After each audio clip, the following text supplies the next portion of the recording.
Hello.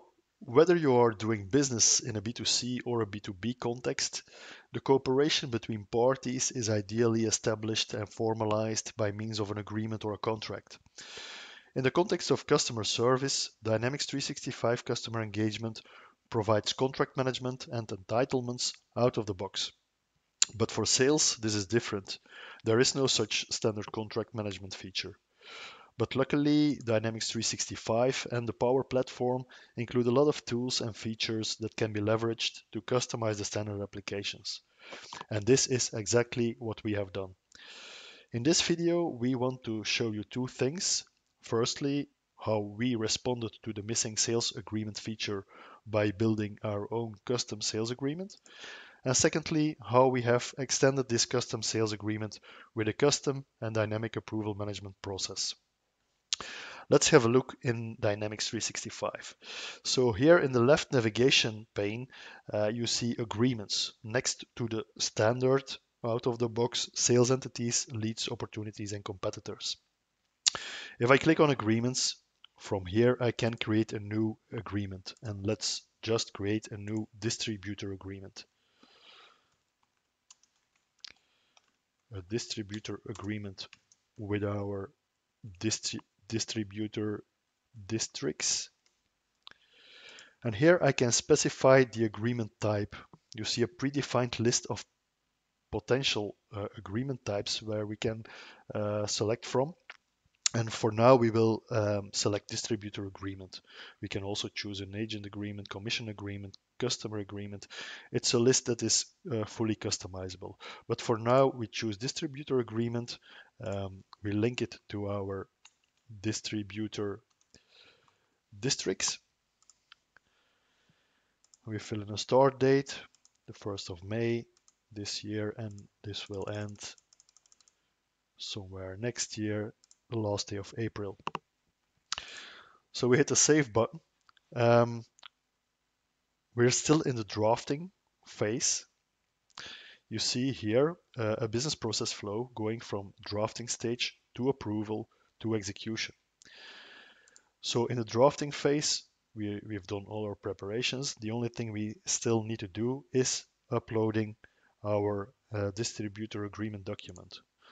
So I prepared the file here, and I will upload it from my local system by just leveraging the standard SharePoint integration component. So the drafting phase has been finalized. I can move to the next stage, which is the approval stage in our process. You notice that there is an agreement approved field, which is mandatory and should be set to yes in order to proceed to the next stage in the process. This agreement approved field is automatically set once all approvers have been given their approval. So it's not something that you can manually set to yes. No, there is an approval process behind, and it's a sequential approval process. So different persons need to approve before we can go to the final stage, which is the execution stage. So we're now in the approval stage, and you see that here in the right pane, there is an approvals subgrid with a series of approval request lines. You see three lines in this grid, which means that there are three parties or three departments that need to give their approval. This list of items here this list of items is based on the agreement type that we have chosen. So I chose distributor agreement, and based on this type, there is three approvals needed. Would I have chosen another type like commission agreement or an agent agreement, for example, there might be other departments or other parties involved in the approval management process. So it's a dynamically set up process that we have built. So the first one is legal that need to give an approval, and we can specify here which person in the legal department needs to give the approval. So let's just take the customer engagement admin as an example. For credit, I will involve Maartje Tucker in the approval process, and company director will be Rob Hoefschmidt, who needs to give a final approval. Okay. So you see the first one in the list automatically gets the status pending. So this means that the customer engagement admin needs to give an approval. Yeah. So I'm logged in with this user right now.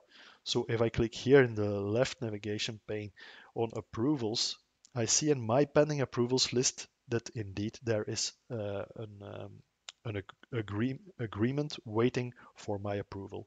So if I click on it, I can change the status from pending to approved, declined, partially approved, or whatever. But for this demo purpose, I will just select approved. If I hit the save button and I go back to the agreement form, then you see that indeed in the approvals list, the first one has given his approval. And now it's up to Maartje Tucker, and you see automatically that the status has been automatically changed to pending. Yeah. So Maartje Tucker, when she opens up the same view, she will have a task here to do, which is either approve or decline the contract.